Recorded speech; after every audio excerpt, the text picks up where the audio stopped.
Hi friends, ಅಮ್ಮನ ಕೈ ರುಚಿಗೆ ಸ್ವಾಗತ. ನೋಡಿ ಮೂಲಂಗಿ ಸಾಂಬಾರು ಮಾಡೋದು ಹೇಗೆ ಅಂತ ನೋಡೋಣ.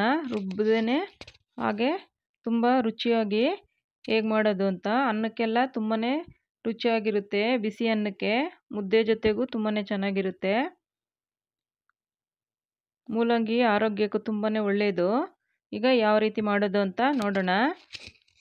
ನೋಡಿ, ಒಂದು ಕುಕ್ಕರ್ ಇಟ್ಕೊಂಡು ಸ್ಟವ್ ಮೇಲೆ ನೋಡಿ ತೊಗರಿಬೇಳೆ ತೊಳೆದ್ಬಿಟ್ಟು ಬೇಳೆ ಹಾಕ್ಕೊಳ್ಬೇಕು. ಈಗ ಅದಕ್ಕೆ ಒಂದು ಚಿಟಿಕೆಯಷ್ಟು ಅರಿಶಿನ. ಬೇಳೆ ಚೆನ್ನಾಗಿ ಬೇಯಬೇಕು. 2ರಿಂದ 3 ವಿಷಲ್ಲು ಹಾಕಿ ಬೇಯಿಸ್ಕೊಳ್ಬೇಕು. ನೋಡಿ ಈ ಥರ ಬೇಯಬೇಕು ಬೇಳೆ. ಆಗ ಸಾಂಬಾರು ತುಂಬ ಚೆನ್ನಾಗಿ ಬರುತ್ತೆ ಟೇಸ್ಟಿಯಾಗಿ.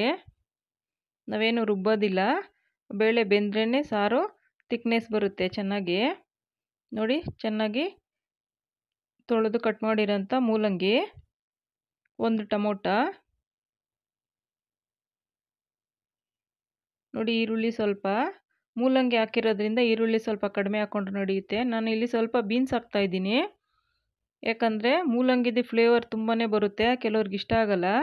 ನೋಡಿ ಕೊತ್ತಂಬರಿ ಸೊಪ್ಪು ಸ್ವಲ್ಪ, ಅದರಿಂದ ಸ್ವಲ್ಪ ಬೀನ್ಸ್ ಹಾಕ್ಕೊಂಡ್ರೆ ಮೂಲಂಗಿ ಫ್ಲೇವರ್ ಅಷ್ಟೊಂದು ಬರಲ್ಲ, ಸ್ವಲ್ಪ ಚೇಂಜ್ ಆಗುತ್ತೆ.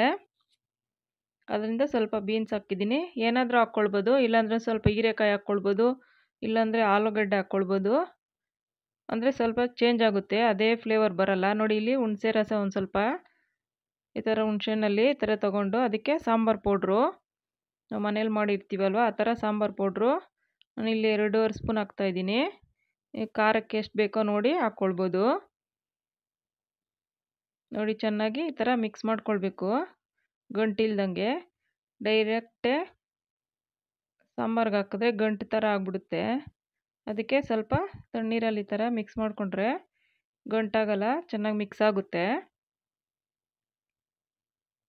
ನೋಡಿ ಈ ಥರ ಮಿಕ್ಸ್ ಮಾಡಿಕೊಂಡು ನೋಡಿ ಇದಕ್ಕೆ ಸೇರಿಸ್ಕೊಳ್ಬೇಕು.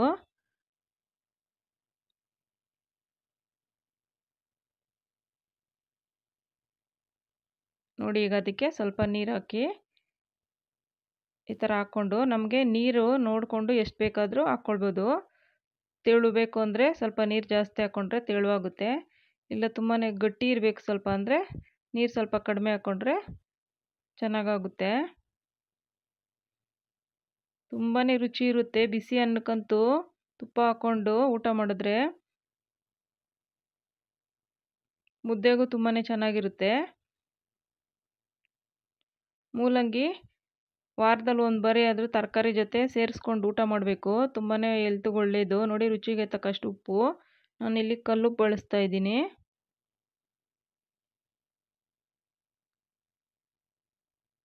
ನೋಡಿ ಕುದಿ ಬರ್ತಾ ಇದೆ.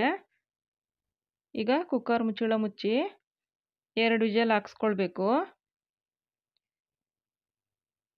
1 ವಿಷಲ್ ಅಂದರೆ ಮೂಲಂಗಿ ಎಲ್ಲ ಅಷ್ಟೊಂದು ಬೇಯಲ್ಲ ಸರಿಯಾಗಿ. 2 ವಿಷಲ್ ಹಾಕಿದ್ರೆ ತುಂಬ ಚೆನ್ನಾಗಿ ಬೇಯುತ್ತೆ. 2 ವಿಷಲ್ ಕೂಗಿಸ್ಕೊಳ್ಬೇಕು.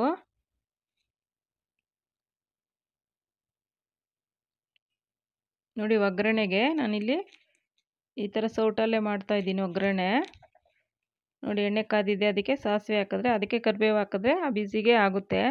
ಮತ್ತೇನು ಸ್ಟವ್ ಮೇಲೆ ಏನು ಇಡಬೇಕಾಗಿರಲ್ಲ.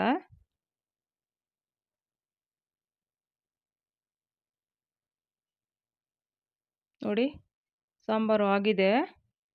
ಈ ಒಗ್ಗರಣೆನ ಇದಕ್ಕೆ ಸೇರಿಸ್ಕೊಳ್ಬೇಕು.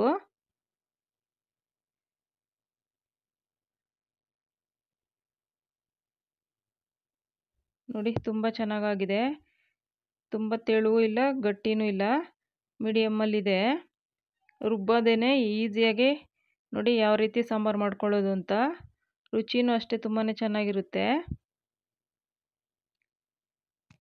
ನಿಮಗೆ ಸಾಂಬಾರು ಇನ್ನೂ ಸ್ವಲ್ಪ ಜಾಸ್ತಿ ತಿಕ್ನೆಸ್ ಬೇಕು ಅಂದರೆ ಸ್ವಲ್ಪ ಬೇಳೆ ಜಾಸ್ತಿ ಹಾಕ್ಕೊಂಡ್ರೆ ಚೆನ್ನಾಗಿ ಬರುತ್ತೆ ಸಾಂಬಾರು, ಇನ್ನೂ ಟೇಸ್ಟಿಯಾಗೂ ಬರುತ್ತೆ. ನೋಡಿ ಅನ್ನದ ಜೊತೆ ತುಂಬಾ ಚೆನ್ನಾಗಿರುತ್ತೆ. ಮೂಲಂಗಿ ಇಷ್ಟಪಡಲ್ಲ, ಈ ಥರ ಮಾಡಿಕೊಟ್ರೆ ತುಂಬಾ ಇಷ್ಟಪಟ್ಟು ತಿಂತಾರೆ. ಅಷ್ಟು ಚೆನ್ನಾಗಿರುತ್ತೆ ಸಾಂಬಾರು. ಒಮ್ಮೆ ಟ್ರೈ ಮಾಡಿ ನೋಡಿ. Thank you friends.